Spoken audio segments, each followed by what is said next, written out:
আমার মেয়ের happy birthday. তো শুভ জন্মদিন ওর।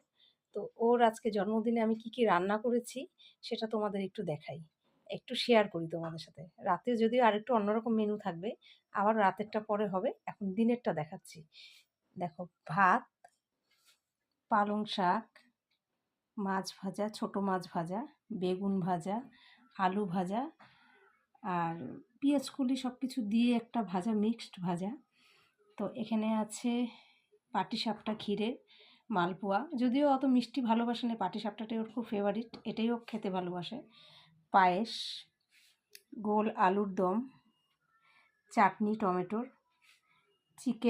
চিকেন কষা, চিকেনের আলু খেতে বেশি ভালোবাসে, বেশি পছন্দ, মুসুর ডাল, ছোটো মাছ চচ্চড়ি আলু বেগুন পেঁয়াজ কলি দিয়ে, মিষ্টি আছে রেখেছি, কিন্তু মিষ্টি ও খেতে খুব একটা ভালোবাসে না। এই হলো আজকে ওর দুপুরের মেনু। আজকে এই দিয়ে ও খাওয়া দাওয়া করবে। এই যে ও খেতে বসেছে, আজকে একটু দেরি হয়ে গেল রান্না বান্না করতে করতে আমাদের। তো তোমাদের সাথে আজকে এটা আমি শেয়ার করলাম। রাতে একটু আলাদা আবার মেনু আছে, রাতেরটা আমি আবার রাতে পরে শেয়ার করব।